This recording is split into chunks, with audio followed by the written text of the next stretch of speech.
അപ്പോൾ ഇന്നലെ ഞാൻ ഒരു വീഡിയോ ഇട്ടിരുന്നു.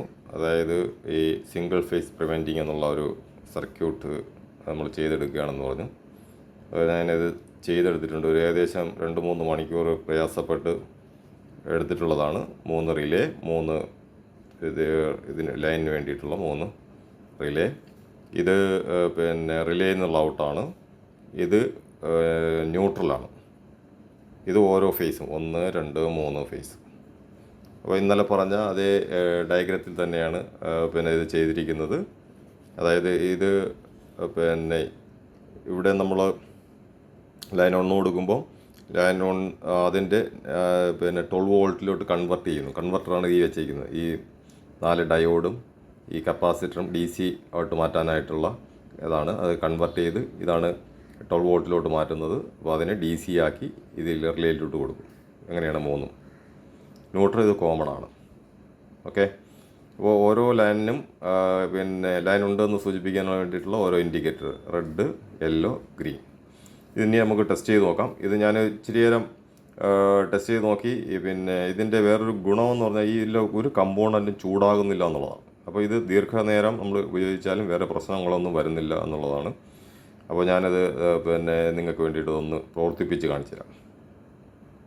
അപ്പോൾ ഇത് ലൈൻ വോൾട്ടേജുമായിട്ട് കണക്ട് ചെയ്യുമ്പോൾ ഒരു കാരണവശാലും നിങ്ങൾ ഇതിൻ്റെ ഒരു ഭാഗത്തും തൊടരുത്. കാരണം ഈ വരുന്നതൊക്കെ 12 വോൾട്ട് ആണെങ്കിൽ തന്നെയും ഹൈ വോൾട്ടേജ് നമുക്ക് നല്ല രീതിയിൽ ഷോക്ക് കേൾക്കുന്നതാണ്. കാരണം ഡയറക്റ്റ് മറ്റ് ട്രാൻസ്ഫോമറുകളോ മറ്റൊന്നും ഇല്ലാതെ തന്നെ ഇതിനെ 12 വോൾട്ടിലോട്ട് മാറ്റുന്നതുകൊണ്ട് ഇതിൻ്റെ എല്ലാ ഭാഗത്തും നല്ല രീതിയിൽ വോൾട്ടേജ് വരും.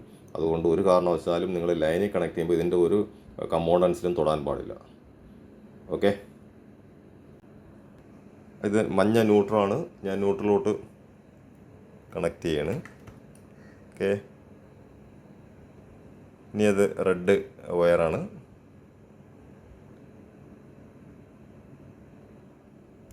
അപ്പോൾ ഇത് ഒന്നാമത്തെ ഫസ്റ്റ് ഫേസിലോട്ട് നമ്മൾ കണക്ട് ചെയ്യണം.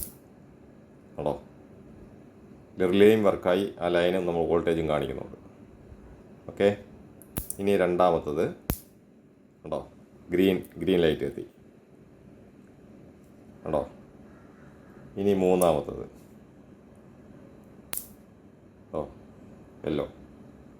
അപ്പോൾ ഇത് 3 വളരെ നല്ല രീതിയിൽ പ്രവർത്തിക്കുന്നുണ്ട്. റിലേയും അതുപോലെ വർക്ക് ചെയ്യുന്നുണ്ട്. ഓക്കെ. ഇതിൽ നിങ്ങൾക്ക് ഉള്ള ഈ സ്വിച്ചാണ്, ഈ വയറാണ്. ഇത് 2 വയറാണ് വരുന്നത്. ഇതെല്ലാം ഒറ്റ വയറാണ്. പക്ഷേ ഈ ഇങ്ങനെയുള്ള ലീഡ് കിട്ടുള്ളതുകൊണ്ട് ഞാനൊരു സ്ട്രോങ് ആയിട്ടിരിക്കാൻ വേണ്ടിയിട്ട് ഇങ്ങനെ 2 ഈ ഹോളൊക്കെ വരുന്നത് ഞാൻ വാങ്ങിയതാണ്. ഇതിലും ഒരൊറ്റ ലൈനേ വരുന്നുള്ളൂ. പക്ഷേ ഇതിൽ 2 വയർ വരും. ഈ 2 വയർ എന്ന് പറഞ്ഞാൽ കണ്ടിന്യൂറ്റിയാണ്. അതായത് ഈ റിലേ വഴി കയറി ഇത് വഴി കയറി ആണ് ഇവിടെ വരുന്നത്. അപ്പോൾ ഒരു വയർ ഇവിടെ കണക്ട് ചെയ്ത് കഴിഞ്ഞാൽ അതിൻ്റെ കണ്ടിന്യൂറ്റി ഇതുവഴി ഈ റിലേ എല്ലാം ഓണായാൽ മാത്രമേ ഇവിടെ വരുള്ളൂ. അപ്പോൾ ഈ കണ്ടിന്യൂറ്റി അപ്പോൾ നമ്മൾ ഏതെങ്കിലും ഇപ്പോൾ നിലവിലുള്ള ഉപകരണങ്ങളുടെ സ്വിച്ചിലോട്ട് കണക്ട് ചെയ്ത് കൊടുത്താൽ മതി. സ്വിച്ചിൻ്റെ ഒരു വയർ ഇളക്കിയിട്ട് ഈ കണ്ടിന്യൂറ്റി വരത്തക്ക രീതിയിൽ കണക്ട് ചെയ്ത് കഴിഞ്ഞാൽ ഇത് നല്ല രീതിയിൽ പ്രവർത്തിക്കും. ബാക്കി വേറെ ഒരു ഉപകരണത്തിലും നമ്മൾ ടച്ച് ചെയ്യേണ്ട കാര്യമില്ല. അപ്പോൾ 3 ഫേസിൽ ഏതെങ്കിലും ഒരു ഫേസ് പോവുകയാണെങ്കിൽ ആ ഉപകരണം ഓഫായിരിക്കും. അതിൻ്റെ കോൺടാക്റ്റ് സ്വിച്ച് ഓഫാവും, അതോടൊപ്പം ആ ഉപകരണം ഓഫാവും. അങ്ങനെ നമ്മൾ 3 ഫേസിൽ സിംഗിൾ ഫേസിങ് പ്രോബ്ലം വരികയാണെങ്കിൽ അത് നമുക്ക് പരിഹരിക്കാൻ പറ്റുന്ന ഒരു നല്ലൊരു പ്രൊജക്റ്റാണ്. നിങ്ങൾക്ക് വേണമെങ്കിൽ ഇത് വ്യാവസായിക അടിസ്ഥാനത്തിൽ ചെയ്യാനും പറ്റുന്നതാണ്. വളരെ കുറച്ച് കമ്പോണൻറ്റേ ഉള്ളൂ. ഞാൻ പറഞ്ഞാൽ ഇതെല്ലാം കൂടെ ഞാൻ വാങ്ങിയപ്പോൾ 250 രൂപയാണ് ആയത്. അപ്പോൾ ഫേസിങ്ങിനൊക്കെ എങ്ങനെ പോയാലും ഒരു 800 രൂപ 1000 രൂപ വില വരുന്നുണ്ട്. അതുമാത്രമല്ല നമ്മുടെ ഉപകരണത്തിന് അനുയോജ്യമായിട്ടുള്ളത് തന്നെ, അതല്ലെങ്കിൽ ആ ഉപകരണത്തിൻ്റെ പലതും നമ്മൾ കണക്ഷനൊക്കെ മാറ്റേണ്ടി വരും. ഇതങ്ങനെയൊന്നും വേണ്ട. ആ സ്വിച്ചിൻ്റെ ഒരു വയർ മാത്രം എടുത്ത് ഇതിൽ കണക്ട് ചെയ്ത് കൊടുത്താൽ മതി. ആ കണ്ടിന്യൂറ്റി വരത്തക്ക രീതിയിൽ കണക്ട് ചെയ്താൽ മതി. ഓക്കെ.